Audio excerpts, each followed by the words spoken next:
আসসালামু আলাইকুম। বাংলাদেশ কিন্তু ইতিমধ্যেই এশিয়া কাপ এবং নেদারল্যান্ডের বিপক্ষে দল ঘোষণা করেছে। এই দলে কিন্তু আ আমার কাছে মনে হয় যে ব্যালেন্স একটা দল ঘোষণা করেছে বাংলাদেশ ক্রিকেট বোর্ড। খুব একটা কন্ট্রোভার্সির জায়গা নেই। বাংলাদেশে কিন্তু বেস্ট পসিবল স্কোয়াডটা এখানে তারা নির্বাচন করেছেন। এখন দেখার বিষয় মূল এখানে খেলা যখন শুরু হবে বিশেষ করে এশিয়া কাপ তখন বাংলাদেশ মাঠের খেলায় কতটুকু এখানে দিতে পারে আমাদের খেলোয়াড়েরা। বাংলাদেশের কিন্তু ১ম রাউন্ডের খেলা রয়েছে মোট ৩ টা এশিয়া কাপে যেখানে কিন্তু হংকং এর বিপক্ষে বাংলাদেশ ১ম ম্যাচে মুখোমুখি হবে। এরপরে 2nd ম্যাচে বাংলাদেশ শ্রীলঙ্কার বিপক্ষে খেলবে এবং 3rd ম্যাচে কিন্তু আফগানিস্তানের বিপক্ষে আমরা মাঠে নামবো। কমপক্ষে ২ টা ম্যাচ কিন্তু জিততে হবে যদি সেমিফাইনালে আমরা থ্রু করতে চাই। সেক্ষেত্রে হংকং এর বিপক্ষে যদি আমরা ভেবে নিই যে আমরা জয়লাভ করব, সেক্ষেত্রে হংকং ছাড়াও কিন্তু শ্রীলঙ্কা এবং আফগানিস্তানের বিপক্ষে একটা ম্যাচ কিন্তু আমাদের জয়লাভ করতে হবে। আমার কাছে মনে হয় আবুধাবিতে কিন্তু ৩ টা খেলা হবে। সেক্ষেত্রে বাংলাদেশের বোলাররা কিন্তু বরাবরই ভালো করে এই মাঠে। ব্যাটসম্যানদেরকে কিন্তু যথেষ্ট কার্যকরী ভূমিকা রাখতে হবে যেহেতু এখানে শ্রীলঙ্কা এবং আফগানিস্তানে কিন্তু ভালো স্পিনার রয়েছেন। টপ অর্ডারে কিন্তু আমাদের তানজিদ হাসান তামিম এবং পারভেজ হোসেন ইমন কিন্তু খুব ভালো স্বপ্ন দেখাচ্ছে আমাদের।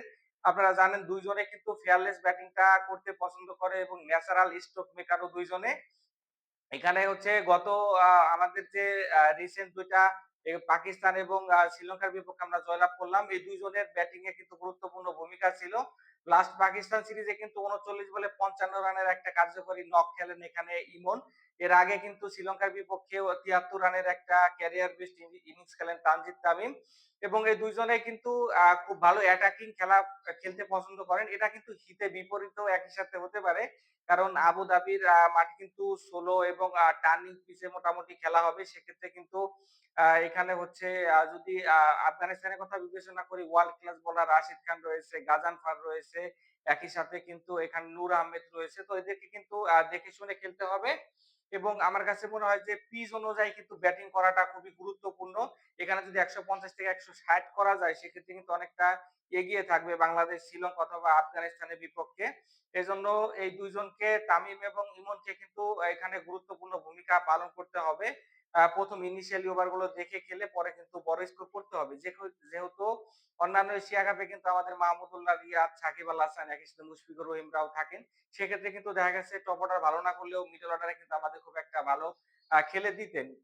যেহেতু ৩ জনের অ্যাবসেন্স এ কিন্তু টপ অর্ডারকে ভালো ইনিংস খেলতে হবে। না হলে কিন্তু মিডল অর্ডার এবং লোয়ার মিডল অর্ডারের জন্য খুবই ডিফিকাল্ট হবে ম্যাচ এখানে বের করাতে। তো তানজিদ তামিম এবং পারভেজ হোসেন ইমন কিন্তু এই বছর অসাধারণ ফর্মে রয়েছেন। তো তাদের কাছ থেকে আমরা ভালো কিছু আশা করতেই পারি। তানজিদ তামিম কিন্তু এখন পর্যন্ত ২৯ টি টি-২০ ইন্টারন্যাশনাল খেলার সুযোগ পেয়েছেন। যেখানে কিন্তু ৬৫৫ রান করেছেন।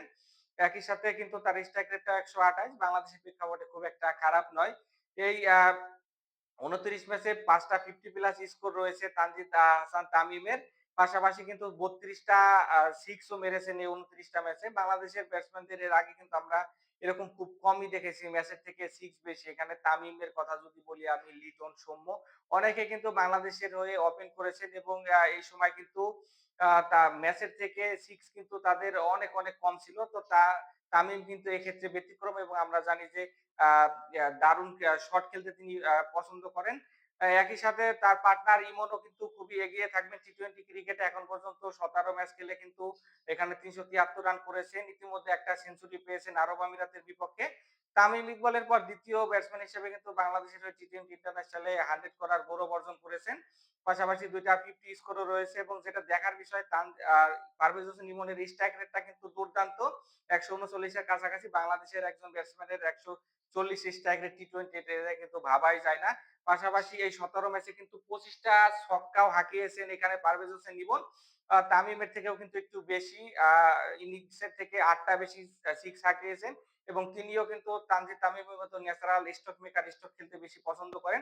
আমার কাছে মনে হয় যে ২ জন যদি বলের মেরিট বুঝে এবং পিচ অনুযায়ী যদি খেলতে পারেন তাহলে এই এশিয়া কাপে কিন্তু বাংলাদেশের গ্রুপের তাস হতে পারেন তানজিদ তামিম এবং একই সাথে পারভেজ হোসেন ইমন। এখন দেখা যাক মূল খেলা শুরু হলে এই ২ জন আমাদের কতটুকু আউটপুট দিতে পারেন। সকলে ভালো থাকবেন। এশিয়া কাপের ধারাবাহিক বিশ্লেষণে আমি কামরুল হাসান থাকবো লোকাল এক্সপার্ট এর সাথে। সকলে আমার চ্যানেলটাকে সাবস্ক্রাইব করে পাশেই থাকবেন। আল্লাহ হাফেজ।